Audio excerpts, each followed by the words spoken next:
Sup, nerds? Let's talk. Some days there's no one else who loves me like you used to. Some What's up, everybody? Welcome back to Anime Reviews. My name's Arlen, and today is my, as of right now, best anime attacks. So for number 5, we got the RASENGAN, Naruto. So this attack was taught to Naruto by Jiraiya. It's his ace in the hole. So whenever he's coming up against somebody tough, you already know he's going to pull it out. But the way he's adapted it and changed it and done different things with it, the Rasen Shuriken, the Rasen Tailed Beast, but like it's just crazy how many adaptations it has. So that's why it comes in at number 5, because it's cool to see him when he has his clones and they're sitting there making it and stuff, and it accentuates what Naruto is to me anyway. It's being creative with things that, because I don't know, like I forgot the exact like characteristics you need, like what kind of jutsu user you are, but like it just shows like how creative you can be with different types of styles.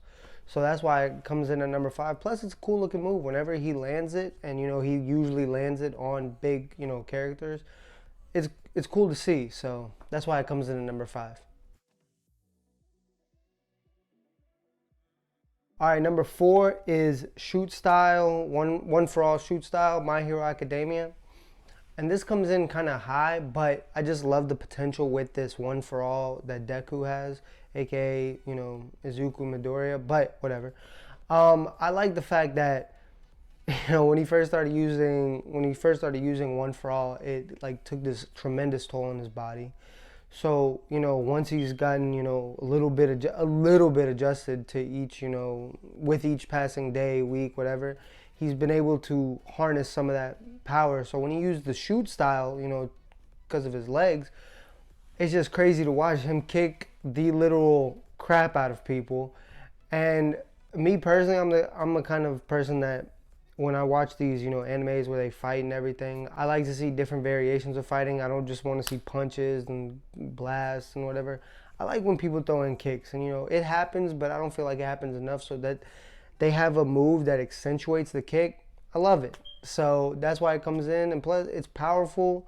It's something it's something different, especially with everybody around him having like fire, ice, etc., etc. So it's cool to see, you know, he's gonna be a hero. Hopefully, he's gonna be a hero that just beats the crap out of people like All for One, like All Might was. So that's number 4. Okay, so number 3 is the Spirit Gun, Yu Yu Hakusho. Now, this move is crazy because of how much power it can harness and how much damage it can do. So, you know, Yusuke Urameshi, when he first learns it, it's like basically like a little laser type thing. And then obviously once he progresses, the power level increases, it scales, and he's able to blow away buildings. So, and then to see him, you know, use it in different, like it's an actual, you know, gun, it's crazy because, you know, you don't really think of, when you think of anime, unless the anime is gun based, you usually don't think, like when you think of ki blast, you think of chakra, but this guy is usually using, you know, a gun, pretty much a spirit gun. So I like it because it really is just a simple move, but it's effective. Like it does what it's supposed to do, and it tires him out. So it's not like he's continuously, you know, letting these blasts off. Like he can't, because he can only use it up to like 5 times a day or something like that. I need to check back on that, but whatever. But you get the point. It's not something he could just be like, oh, I'm just going to use my spirit gun against 50 enemies and it's all going to work. You know, like there's a limit to it, which is what I like with some of these attacks slash powers, is like you can't use it as much as you want because your body's going to give out. So it's not like it's a great move, but it's not like a cheat code to where you could be like, oh, well, I'm just going to use a spirit gun against every single enemy 100 times and they're never going to beat me. So that's why I like it. That's number 3. All right, number 2 is it's kind of cheating, but since this is one of my favorite animes at the moment, I had to throw it in there. And they don't really use like singular attacks. I mean, they do, but it's not like singular or whatever. And it's Julius Novachrono's Time Magic, Black Clover. I mean, what can you say about, like, I feel like animes that delve into time using and going backwards in time, like Whis, the angel watching over the god of destruction, and Dragon Ball Super can do. When you have these things that delve into time, it's just so great because you're just like, dude, that'd be so cool if I could do that. And then when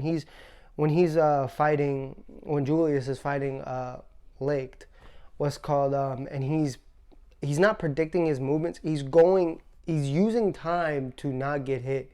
Now obviously some BS happens and he ends up getting hit, but whatever, we're not gonna talk about that.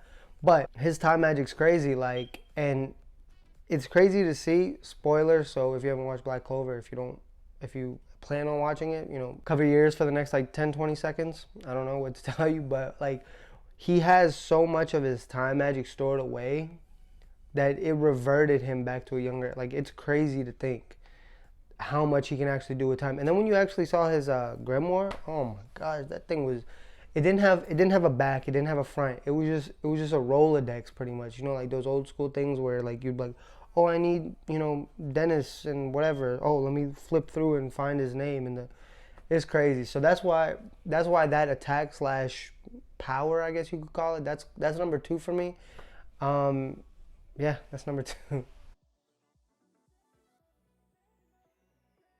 All right, and number 1, that's the Kamehameha. Multiple people, Dragon Ball Z, Dragon Ball Super, Dragon Ball GT. Now the Kamehameha, obviously to me, is gonna always, come in first place when it comes to these kind of lists because it's so iconic.